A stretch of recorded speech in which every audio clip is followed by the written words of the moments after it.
சவுக்கு விவசாய நண்பர்களுக்கு உற்சாகமான வணக்கம். இப்போ நம்ம அரியலூர் மாவட்டம் அரியலூர் அருகில் உள்ள பெரிய நாகலூரில் இருக்கோம். இப்போ புரியுதலுக்காக இப்போ ஒரு நம்ம வீடியோ இந்த பார்க்குறோம். இப்போ இந்த ரகம் பார்த்திங்கன்னா CH5 ஸ்பீடு தான். இது விவசாயியோட ஃபார்மர் இவங்க தான். உங்கள் பேருங்க? சிலம்பரசன். இப்போ இது எத்தனை மாதம் ஆகுது போட்டு பார்த்தா இப்போ இந்த ஒரு 85 நாள் ஆகும். 85 நாள். இப்போ 85 நாள்னால் 3 மாதம் முடிய போகுது. ஆனால் 5 அடி இப்போ அவங்க சிலம்பரசன் நிற்கிறாரு. அவர் உயரத்துக்கு இந்த இடத்துல கூட வந்து நின்று பார்க்கலாம். இப்போ நம்ம சொல்லுவோம் 3 மாதத்துக்கு பிறகு நல்ல வளர்ச்சி இருக்குன்னு. இப்போ பாருங்கள், கீழே இருந்தது வரைக்கும் கிட்ட கனவு இருக்குது. அதுக்கு பிறகு வந்து ஸ்பீடு, அதாவது வேர் பிடிச்சதால வேகமாக வளர ஆரம்பிச்சிச்சு. இப்போ இதுதான் இது CH5 ரகம்.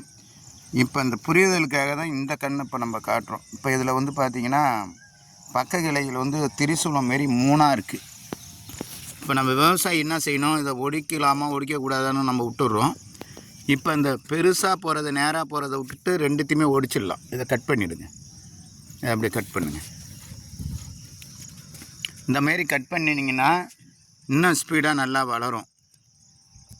அது இந்த ரகத்தை பொறுத்த அளவில் கவாத்து செய்கிறது ரொம்ப முக்கியமானது. ஒரு 2 இன்ச்சு விட்டு அவ்வளோதாங்க.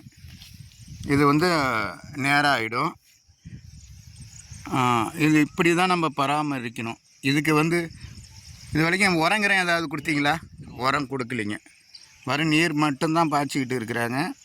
இப்போ நம்ம கவாத்து செஞ்சுட்டு 5 மாதம் முடிஞ்சு அடுத்து நம்ம கொடுக்கலாம். இதுக்கு ஆர்கானிக் பொருள் கொடுத்தா சிறப்பு. ரசாயன உரங்களில் தான் கொடுக்கணும் அப்படின்னிங்கன்னா TAP மட்டும் கொஞ்சமாக கொடுக்கலாம். அதை நம்ம பெரும்பாலும் ரெக்கமெண்ட் பண்ணுறது இல்லை. ஏன்னா இப்போ நம்ம இயற்கை சார்ந்த விவசாயத்தில் தான் சவுக்கியை நம்ம ரெக்கமெண்ட் பண்ணுறோம். இது நைட்ரஜனை நமக்கு நிறையா இழுத்து கொடுத்து பூமிக்கு வந்து கூலிங்காக இருக்கும். அதுக்காக தான் இப்போ நம்ம இதுக்கு பயன்படுத்துகிறோம். உங்களுடன் இயற்கை ஆர்வலர் ஆர் பசுபதி, பெரிய நாகலூரிலிருந்து. நன்றி, வணக்கம்.